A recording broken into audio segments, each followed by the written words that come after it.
Lance Lambert. Thanks for tuning in to the Vintage Vehicle Show. We are in Seattle, Washington at the Greenwood Car Show. This show is huge. There are over 700 cars here, lots of people, thousands and thousands of people. Well, we are going to do what we do every week. You are going to see some fantastic cars, meet some really nice people, hear some great music, and you're also going to do what you do every week. You're going to kick back, relax, and enjoy the show.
My friend Larry Zappone here, he and I were talking earlier. He was on the show about 14 years ago. At least. When 14 years ago, we were both very young and handsome, and now we're very old. And no more handsome. Yeah, it's just plain old, yeah. Well, you had a great car back then. You have a great car now, a beautiful 1956 DeSoto Fireflite. Tell us about this car.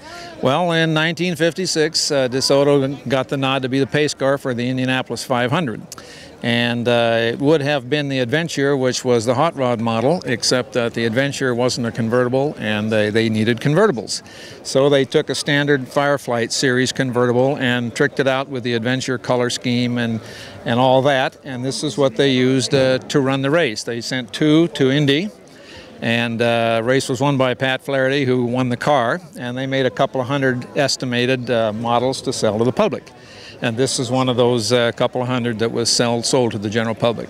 This is such a flashy representation of cars out of the 50s. What kind of reaction do you get from people? Well, yeah, it's certainly not understated. And it catches their eye, obviously, with the gold hubcaps and all that trim. And it's about as glitzy as you can get, and which I don't mind a bit either. So. You are a die-hard Mopar guy. You own this car, of course, and you have an Adventure that you referred to earlier. What do you think it is about how they just, some Chevy guys are Chevy guys and some Mopar guys are Mopar? What do you think that's all about? Well, I don't know. I'm a DeSoto guy because I learned to drive in my dad's 48 sedan. And so I guess little guys always like Dad's cars because Dad likes them, it must be good. And then in the mid-50s, when Virgil Exner got to Chrysler and really made some styling changes, why they caught my eye, and they've been catching my eye ever since. Well, this is a muscle car, I would think. Maybe not by the strictest definition, but for what was available back in the 50s, this was a hot rod. Yeah, it had, I believe, one of the bigger engines for its price category. Of course, the Adventure was a 320 horsepower Hemi. This is a 255, which was the standard for the series. But it's quite comfortable at 80 miles an hour. It likes to go, and it's a pleasure to drive.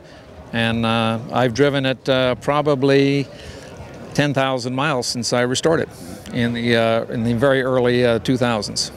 By where you're parked here at the Greenwood Show, there are over 700 cars here. You must have got here really early because this is a primo spot.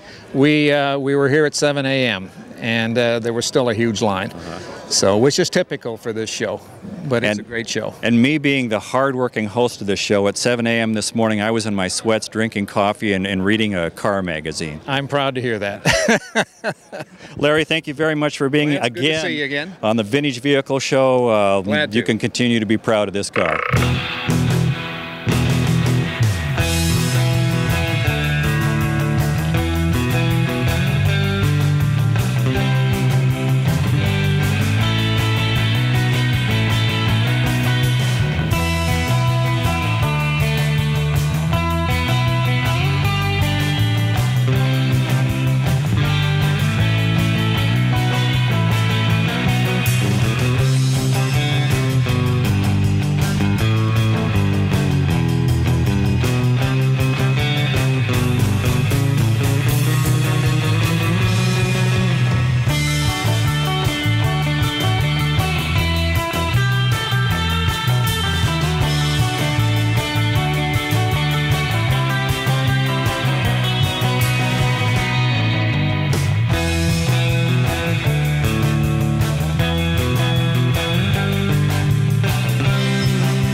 Jim Lesniak, this is truly a vintage vehicle, very appropriate for being on the show. A 1925 Chrysler. Tell us about it. You've had this a couple of years, I understand. I bought this in the spring of 1967 and began the restoration at that time. It was the exact car that I was looking for and knew I never would find. And through Merle Johnson, the well driller, a friend of mine, he knew I was interested in the Chrysler Six Phaeton, and somehow a friend of his called and said there's one advertised in the Everett Herald. I went up the next day and bought it, and I've been really thrilled with it. I got the chance to meet the owner that had had it for 40 years. He was a Buick factory rep, took this car in on trade, and liked it so well he kept it for himself. This car is almost 85 years old. When you got it from the well drilling man, or whatever you referred to him as, in 1967, was it 24 boxes of parts and some fenders in the corner, or what did you have to work with? The thing was sitting in a garage, and I went in and looked at it, and it was complete. It had the side curtains on it. It had a very oxidized, dull blue paint. It was a second paint over this two-tone factory combo. And I looked it all over, and I knew this was the car for me. And he said, how would you like to go for a ride in it? There were no headlights. We drove in the dark. It was as black out there as the inside of a stovepipe.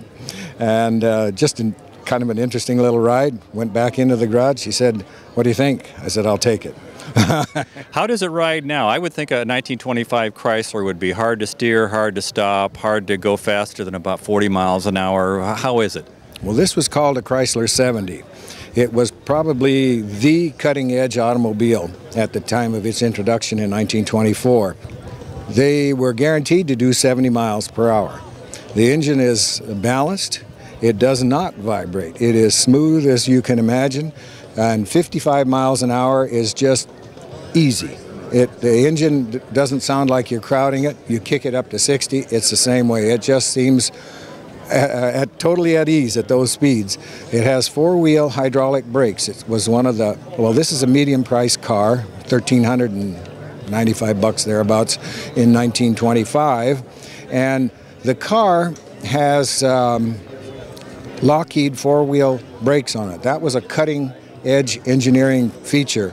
They were improved by Chrysler Corporation engineers who created all the, this was one of the first cars that would run on low-octane gasoline because of their engineering feat with the Ricardo-style head. And the car is really a performer. It's quick on the pickup. It stops nicely. It corners well. It tracks dead straight down the road. Well, it stands out from the other 700 cars that are here. It's absolutely beautiful, and plus it's the hat. The hat really adds to this. The hat's probably as old as the car. Thank you. Well, Jim, thank you very much for being on the Vintage Vehicle Show. This is a beautiful 1925 Chrysler.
Doug Simpson, you have definitely one of the sexiest cars here at the Greenwood Car Show. What a beautiful 1941 Cadillac Series 62. Thank you. Yeah, it's a lot of fun. It's a great car, and we always get a lot of attention at the Greenwood Car Show.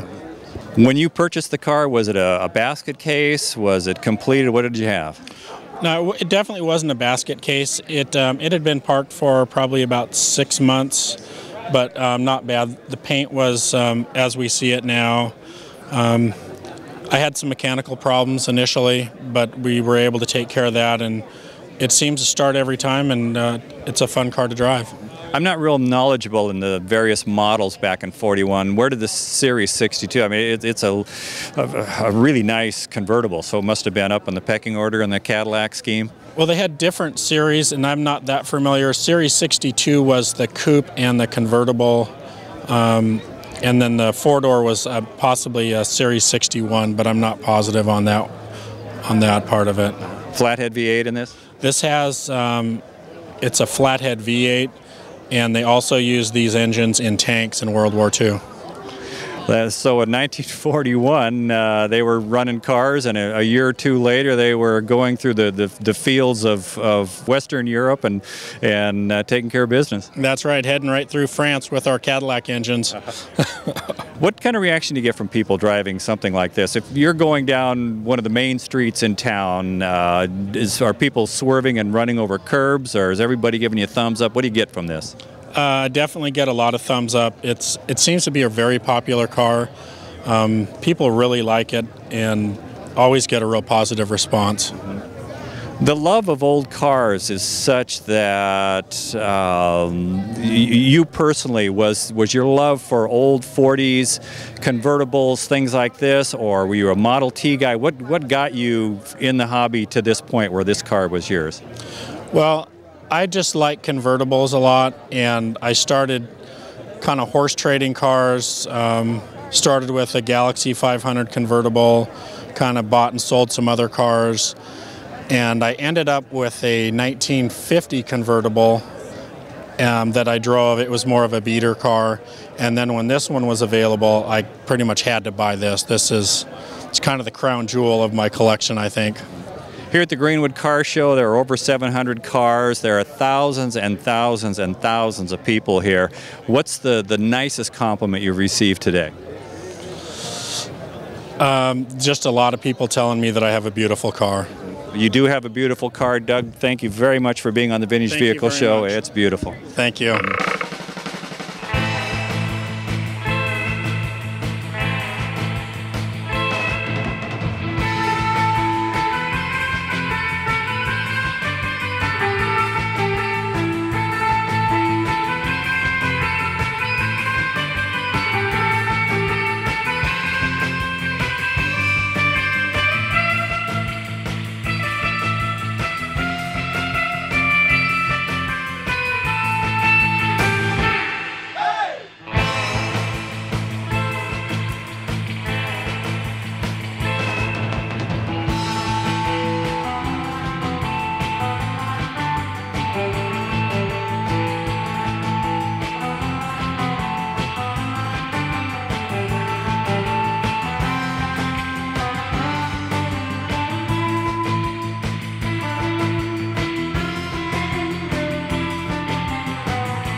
Phil Torres, your 51 Buick Estate Wagon is knocking them dead here. And you're getting as many questions about the Canoe as you are the car. Yeah, that's right. It's a 1928 Canoe built by the Willits brothers down in Tacoma. They built boats from 1905 to 1967. This is number 297, and it was taken to the UW Boathouse in the 20s and used as a rental with George Lease. It's stamped with a Woodburn mark in it with UW and George Lease's name in there. And then I found it about a year ago. It was covered in fiberglass and decided I think this would look good on my car. And it does, and it goes well with the wood on the side of your Woody. What came first, the Canoe or the car? I've had the car 36 years, so I've had it a long time. The Canoe I've had a year. You're not old enough to have this car 36 years. I was only 5. Well, tell us a little bit about it. This is a spectacular Woody. I was looking for a Pontiac, a 50 tinny, they call them, with just the metal and no wood on it, and I couldn't find one. And a buddy of mine found this in Burbank, California. I lived in Los Angeles. It was my everyday rider, and I used it for my antique business, and used to haul antiques all over the top of it, just like it's doing now again. And I probably put about 40,000 miles on it in those years in the mid-70s. I have to ask the question that is on every viewer's mind that you have been asked already many times. This is a Woody that came from California. Was it ever a surf wagon? No. I was a surfer, but we used panel trucks in the old days and Volkswagen buses. There were a few guys with some Woodies, some Fords, but they were usually pretty beat. This car, I'd never put a board in it, never had one on top of it. It's not really a surf car. They were the top of the line for Buick at the time, and it was more of an estate vehicle. And that's why I never put them on here. I was looking to do it, but then when I found the Canoe, I thought that's going to look right on there. It does look right. One of the things that's the most interesting about Woodies is the fact that they were labor intensive, they deteriorated faster than their steel-bodied brothers, but they cost more. What's that about? Yeah, the people that had them usually had to have someone take care of them for them. They were, kind of special people, So, yeah, they were just probably not maintained. That's the whole problem. You just have to watch it. You have to.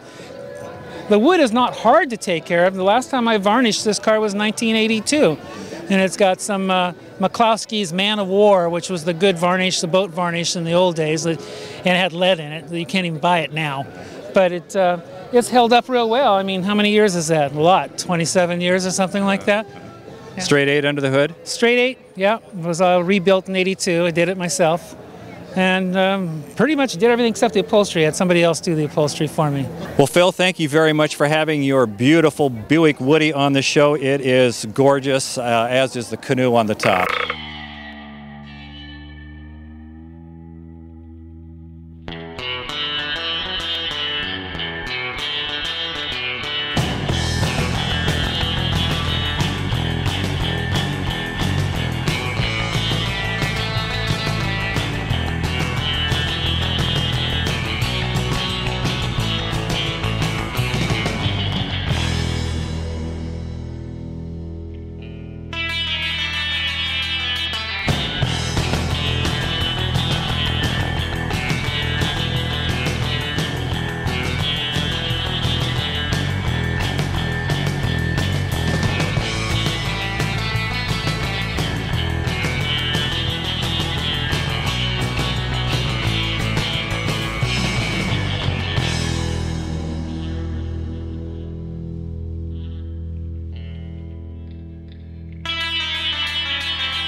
What a great time we've had here at the Greenwood Car Show in Seattle, Washington. Over 700 cars, thousands of people, really a great time. A big tip of the hat to Brian Canfield, who ran this show, did an excellent job. A lot of great people helped him out, the Greenwood Knights Car Club amongst that. Hope you enjoyed the show, and if you like this one, hey, tune in again next time. Until then, bye-bye.